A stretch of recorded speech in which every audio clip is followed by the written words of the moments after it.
За сайн байцгаана уу?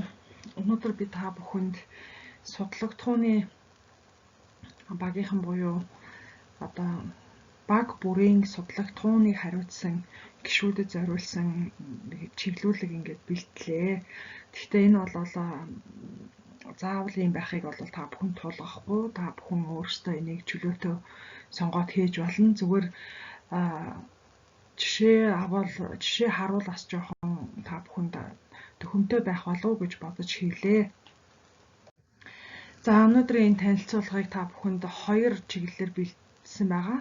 Нэгдүгээрх нь бол судлагдхууны талаарх сүүлийн үеийн судалгааны тойм хилцүүлэг гэдэг нэгдүгээр ажил, 10 ажлын маань нэгдэх ажил нь. Хоёрдугаарх нь тухайн судлагдхуунаар EBS тулгарч байгаа бэрхшээл түүний шийдлийн хувилбаруудыг боловсруулах гэдэг хоёрдугаар ажил. Энэ хоёрыг одоо судлагдхууны гишүүд одоо хариуцсан байгаа. Тийм учраас энэ хоёр ажил дээр одоо санаа чиглүүлгийг бэлдсэн юм аа.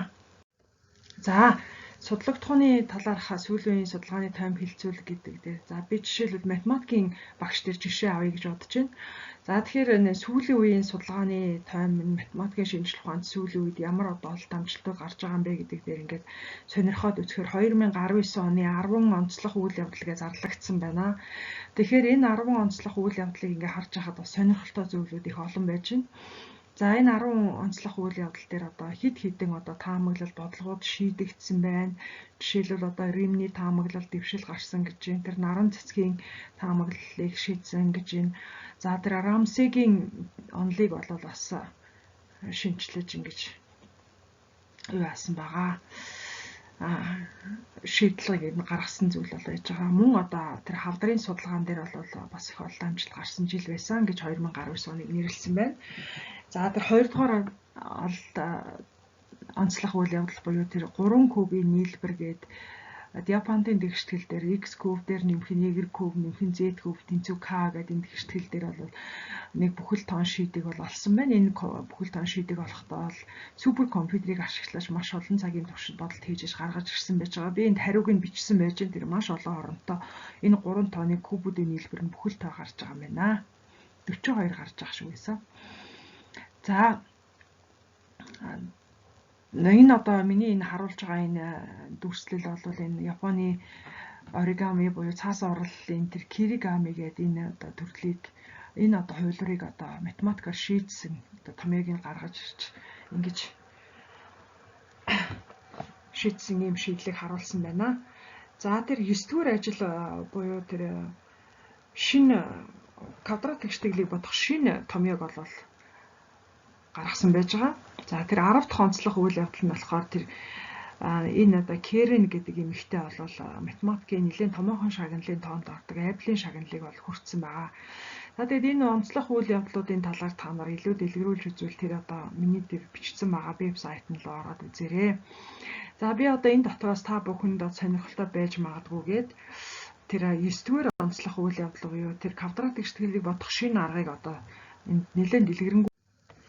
За энэ квадрат тэгштгэл бодох шинэ аргыг 2019 оны 12 дугаар сард танилцуулсан байгаа. За энэ аргыг нээсэн хүн бол Карнеги Меллон их сургуулийн профессор Пошен Ло гэдэг эрдэмтэн байж байгаа. Тэгээ 1982 онд төрсэн Калифорни технологийн их сургуулийг 4.13 голчтой төгссөн. Энэ бол хамгийн өндөр голч байгаа. Америкийн нэгдсэн улсын үндэсний математикийн олимпиадын багийн дасгалжуулагчаар ажилладаг.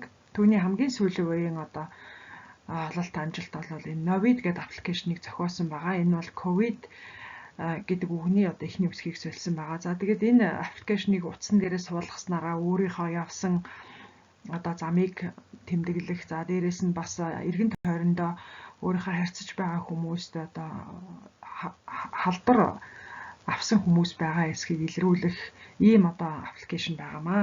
Тэгэхээр энийг та нар бас сонирхоод үзээрэй. Энэ аппликейшн бол App Store дээр бол байж байна. За түүний олсон аргыг одоо квадрат тэгштгэл бодох аргыг жишээн дээр тайлбарлая. За x квадратаас асгам 6x нэмэх нь 8 тэнцүү x гэсэн тэгштгэл байхад одоо b коэффициентийг эсрэг тэмдэгтээ аваад 2 тугаахаар 3 гарна. 3-аас асах нь 3 дээр нэмэх нь гэдэг нь бол энэ тэгштгэлийн шийд болох юм байнамаа. За Виетен теорем ясаар эдгээрийн үр жир нь бол 8-тай тэнцүү байх ёстой. За тэгээд энэ тэгштэглийг бодоод үзэхээр 9-с хан уугийн квадрат тэнцүү 8 гэдэг. Уу нь болохоор нэмэх хасах 1 гэж ингэж гарч байна. За эндээс шийдэ яг олж харах юм бол x 1-р шийд нь бол 2 x 2 нь 4 гэсэн юм шийд гарч байна. За мөн дараагийн тэгштгэл дээр x квадратаас хан 7x нэмэх нь 12 гэсэн тэгштгэл дээр b коэффициентийн эсрэг дэмжигтэй авсныг 2 туухаар 3.5 болж байгаа. 3.5-аас хан 3.5 дээр нэмэх нь уу гэдэг нь шийд болно. Эдгээрийн одоо үржир нь 12-тай тэнцүү байх нэ. За эндээс энэ тэгштэглийг бодох юм бол уу нэмэх хасах 1.5 гэж гарч байна. За эндээс тэгштэглийн шийд бол x1 нь 3 x2 нь 4 гарч байна. За дараагийн тэгштгэл бол x квадрат дээр нэмхийн x хасах нь 6 тэнцүү тэг гэдэг юм тэгштгэл байна. За энэ тэгштгэл дээр b коэффициентийг эсрэг тэмдэгтээ аваад 2 туухаар тэг хасах 1.5-аас хануу хасах 1.5 дээр нэмэх нь уу гэдэг. Эдгээрийнх нь үржир нь энэ хоёр одоо тооны үржир нь бол хасах 6-тай тэнцүү байх юм байна. За эндээс ингээд бодглохлоор уу тэнцүү 2.5 гэдэг. Эндээс тэгштэглийн шийд бол нэмэх 2 хасах 3 гэсэн юм шийд гарч байна. За дараагийн тэгштгэл дээр x квадрат дээр нэмэх нь 14x нэмэх нь 24 тэнцүү тэг гэ. За энэ дээр бол b коэффициентийг эсрэг тэмдэгтээ аваад 2 туухаар хасах 7 хасах 7-аас хануу хасах 7 дээр нэмэх нь уу тэнцүү 24 гэ. За энэ тэгштэглийг бодглохлоор уу нэмэх хасах 5 гэдэг юм шийд гарч байна. За эндээс тэгштэглийн шийд бол x1 нь бол хасах 2 x2 нь бол хасах 12 гэж ингэж гарч байна. За энэ аргыг бол Ахмад гишүүний өмнөх коэффициент нь 1 байх үед бол хэрэглэхэд их тохиромжтой санагдаж байна. За V-ийн теоремоос юугаар хялбар байж чадж байгаа вэ гэхлээр жишээлбэл одоо энэ хоёр үржирийг 12-тай тэнцээгүүл маш олон тохиолдолд гарч ирнэ. 3-ыг үржих нь 4, 2-ыг үржих нь 6, 1-ийг үржих нь 12 гэх. Тэгэхээр энэ дээр бол маш олон тохиолдолд шалгахгүйгээр одоо шууд таамаглахгүйгээр ингэж бас бодож олж байгаараа илүү давуу талтай цаг хэмнэж байгаа юм шиг санагдсан. За тэгээд та нар бас тэгштэглүүд дээр эдгээрийг туршаад үзээрэй.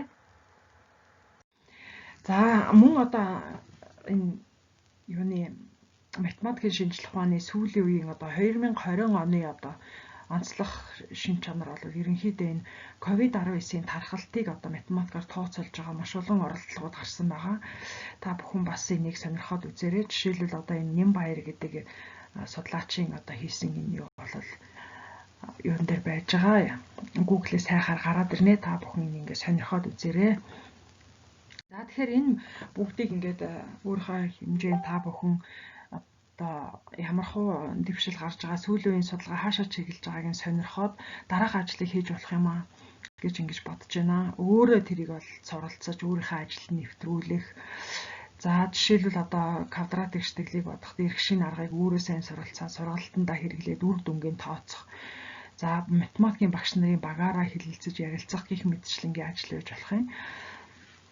За энэ бол нэгдүгээр ажилтай холбоотой. За яг үүнтэй адилхан одоо жишээлбэл монгол хэлний багш нар гэхэд та одоо сүүлийн үед хэл шинжилгээний судалгаанд ямар бол дамжилтууд, ямар аргууд нэвтэрж байгаа, технологийн тусламжтайгаар ямар аргууд шийдэгдэж байгаа талаар бас танилцуулга хийж ингэж болох юм аа. Яг ингээд өөр өөрийнхөө мэрэгжил дээр сүүлийн үеийн судалгааны бол дамжилтыг л одоо бусдад танилцуулах, өөрийнхөө ажилд нэвтрүүлэх юм гол ач холбогдол зорилгыг одоо энэ ажлын хүрээнд одоо дэвшүүлж ажиллах хэрэгтэй юм шүү. За дараагийн 2 дугаар ажлыг нь аваад үзье. Жишээлбэл математикийн хичээлийнхаа жишээн дээр л мөн үргэлжлүүлж авсан байгаа. Тухайн судлагт хунаар эбис тулгуурч бэрхшээл түүний шийдлийн хуулийг боловсруулах гэдэг. За тэгэхээр энэ дээр бол миний мэдж байгаагаар 2004 оны бага дунд боловсролын стандарт дээр бол комбинат турк магадлал бол шинээр нэмэгдсэн байгаа. Мөн геометри бол тусдаа хичээл болж орохоо болоод математикийнхаа хичээлийн нэг ай болоод ингээд орж ирсэн байж байгаа. 2016 онд бол батлагдсан хөтөлбөрөөр дифференциал тэгштгэл 2 дугаар эренбийн уламжлалын хэрэглээ матрис тодорхойлогч шинээр орж ирсэн байгаа. Математикийн хөтөлбөрт. За тэгэхээр эндээс ямар асуудал гарч ирж байгаа вэ гэхээр багш нар тухайн шинэ орж ирж байгаа агуулгыг өөрсдөө судлах юм хэрэгцээ гарч ирж байгаа. За өөр бас нэг одоо асуудал бол тэр геометрийн хичээл тусдаа орохоо болсноос хойш бол улирлын төгсгөл голцоо геометрийн агуулга нь орж ирж байгаа учраас түүнийг орхидог, түүнийг одоо маш бага судалдаг иймэрхүү одоо талуудаас харагдаж байгаа. Гэтэл одоо Эшийн шалгалтын дээр бол геометрийн бодлогод бол тодорхой хувийг эзлээд ороод ирчихэж байгаа. Тэн дээр бол хүүхдүүдээс оноо алдах ийм хандлага харагдаж байгаамаа. За тэгэхээр эдгээр асуудлыг та бүхэн бол зүгээр өөрийнхөө бодлоор ингээд ярих биш, судалгаанд суйрлаад илрүүлээд ийм учраас бид нар энийг ингэж үзэж байна. Манай мэрэгжил дээр ийм байгаа учраас энэ бол сүүлийн үед тулгарч байгаа асуудал юм аа. За түүнийг шийдэхийн тулд одоо ийм арга зам байж болох юм аа гэсэн ийм одоо тоо баримтад суурилсан, статистик суурилсан, судалгаанд суурилсан ийм дүгнэлтүүдийг гаргаж ирж танилцуулах нь энэ одоо ажлын гол зорилго юм шүү. За тэгээд энэний дагуу ямар санал та бүхэн дэвшүүлж байна вэ гэхээр одоо ЕБС тулгарч байгаа асуудал гэдэг утгаараа энэ бол үеийн судалгаа хийгдэж болох юм аа гэж үзэж байгаа. За үеийн судалгаа гэдэг нь бол багшлахуй суралцсан явцад тулгарсан асуудлыг шийдвэрлэх аргыг боловсруулан туршиж, үр дүнг сайжруулж, төлөвлөлтийг дахин боловсронгуй болгож турших гэх мэтэр тасралтгүй явагдах үйл явц гэж ингэж үзэж байгаа. За тэгэхээр үеийн судалгааны үндсэн 4 алхам байгаа. Судлах асуудлыг тогтоох, мэдээлэл цуглуулах, өгөгдлийг задлан шинжилж, танилцуулах, үүлийг хөгжүүлэх гэдэг ийм одоо үеийн төлөвлөлтийг хөгжүүлэх гэдэг ийм 4 алхам байж байгаа. За маш олон загварууд байдаг. Одоо энд би жишээлбэл одоо Jeffrey Mills гэдэг эрдэмтний загварыг танилцуулж байна. Тэгэхээр ингээд үеийн судалгааг энэ тухайн судлагдхуун дээрээ хийх юм бол илүү одоо үр дүнтэй, мөн одоо өгүүлэлээ бичгэд та бүхэнд бас төхөмтэй байх болов уу гэж ингээд санал болгож байгаамаа. Ингээд та бүхэнд